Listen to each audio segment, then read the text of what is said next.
अच्छा तो मैं फ़लक और आपके लिए खिदमत में एक दफ़ा फिर हाज़िर हूँ एक्सेल के एक नए टॉपिक के साथ। जाते हैं वापस अपने जहाँ से हमने लीव किया था। तो आज हमारा चैप्टर नंबर 8 शुरू हो रहा है। चैप्टर नंबर 8 के अंदर हमारा पहला टॉपिक है date and time. Date and time, आज हम डेट एंड टाइम के बारे में डिस्कस करेंगे। आपको पता होना चाहिए कि अगर एक्सेल के अंदर कहीं पे भी हम डेट पुट करें तो उसके पीछे एक नंबर का फरमा होता है। जैसे कि फॉर एग्जांपल अगर मैं यहाँ पे लिख लेता हूँ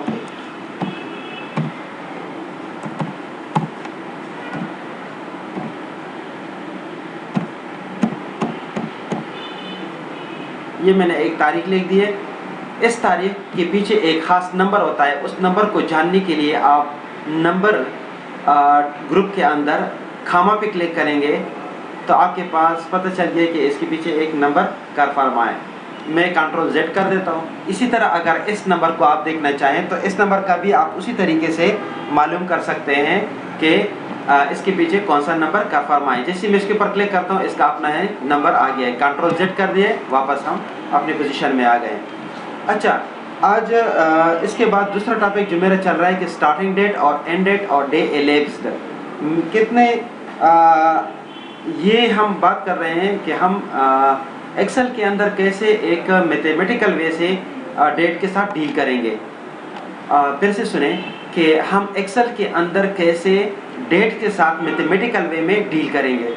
अब देखें फॉर एग्जांपल मेरे पास ये डेट है स्टार्टिंग डेट और ये एंड डेट है और हमारे पास कितने डेज एलेप्स हो चुके हैं, कितने दिन हो चुके हैं, इन दोनों तारीखों के बीच में कितने डेज हैं। तो इसको मालूम करने के लिए equal to later date minus earlier date यानी स्टार्टिंग डेट, इसको क्लिक करेंगे तो मुझे बता रहे हैं कि आपके पास इतने दिन हो चुके हैं। तो ये मैथमेटिकल वे में मुझे बता रहा है कि 2686 दिन गुजर चुके हैं इन दो तारीखों के बीच में। अच्छा, इसी तरीके से अगर हम टाइम को देखें तो टाइम कुछ इस तरीके से है कि अगर चेक इन टाइम आपके पास ये है और चेक आउट टाइम आपके पास ये है तो इसके बीच में कितना टाइम गुजर चुका है। तो वही तरीका है equal to later date minus earlier date, आपको पता चल जाएगा कि इतना टाइम गुजर चुका है। ठीक है, इस तरीके से हम ये कर सकते हैं। आगे हमारे पास एक और ऑप्शन को भी आप समझ जाएं कि अगर मैं यहाँ पे लिखता हूँ 9:00 स्पेस पी लिख लेता हूँ तो एंटर करता हूँ तो देखिए तो वो ऑटोमेटिकली PM में कन्वर्ट हो जाएगा। अगर इसी तरीके से मैं 8:30 लिख लेता हूँ स्पेस देकर, स्पेस देने के बाद मैं A लिख लेता हूँ और एंटर करता हूँ तो ये मुझे AM में कन्वर्ट करके दे देगा। तो इस चीज़ को भी आप यूज़ कर सकते हैं मुख्तलिफ़ जगहों के ऊपर। इसके अलावा अगर आप आ जाएं यहाँ पर तो इंस्टॉलेशन डेट मेरे पास ये है और उसके लाइफ स्पेन है 1500 डेज। तो अब अगर मैं इस तारीख से 1500 दिन काउंट करूं तो अगला डेट कौन सा होना चाहिए, अगली डेट कौन सी होनी चाहिए।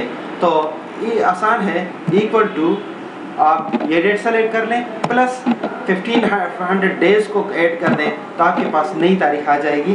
ठीक है, इस तरीके से आप इसको मालूम कर सकते हैं। अच्छा, इसी तरीके से आप ज़रा इधर देखें, इसके अंदर आपके पास ये एक तारीख दी गई है। हम मालूम करना चाहते हैं कि इससे 90 दिन पहले की तारीख कौन सी थी और 90 दिन बाद की तारीख कौन सी है। तो बड़ा सिंपल है मालूम करना।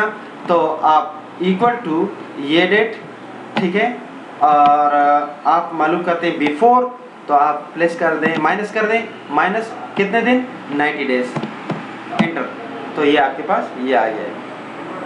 अच्छा, अगर इसके बाद आफ्टर डेट्स मालूम करने हैं तो इक्वल टू ये डेट प्लस 90 डेज, तो अगला आगे जो आने वाले 90 डेज के बाद डेट है वो आपको दे देगा।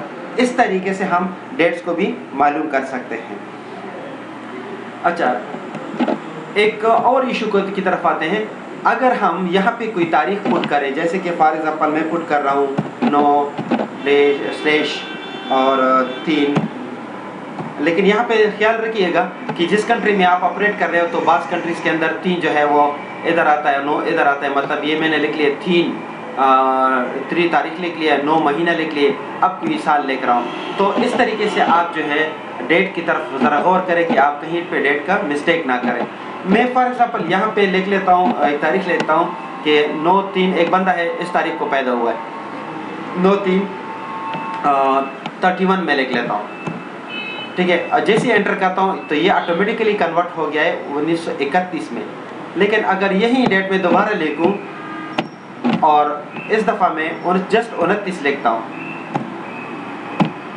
तो देखिए ये 2000 में कन्वर्ट हो गया है।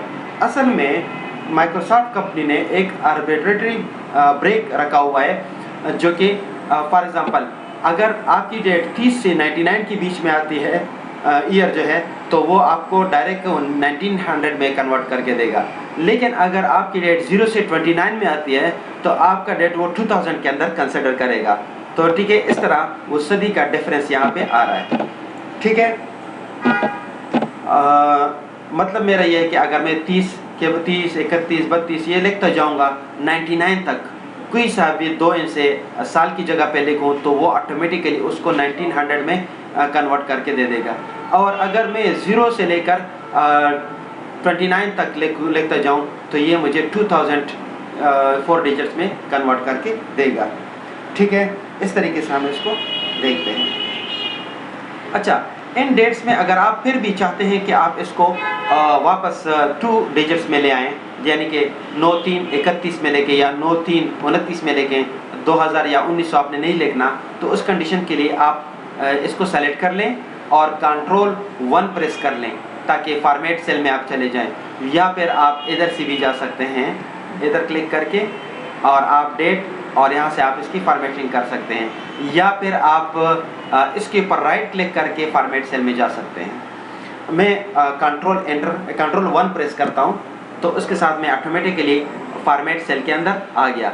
फॉर्मेट सेल के अंदर फॉर एग्जांपल मुझे ऐसी तारीख चाहिए जिसमें जो ईयर है वो 4 डिजिट की बजाय 2 डिजिट में हो, जैसे कि फॉर एग्जांपल ये वाली तारीख है। इसको मैं ओके कर देता हूँ। तो देखें, आप इस तरीके से भी इसको अपनी ज़रूरत के मुताबिक एडजस्ट कर सकते हैं। अच्छा,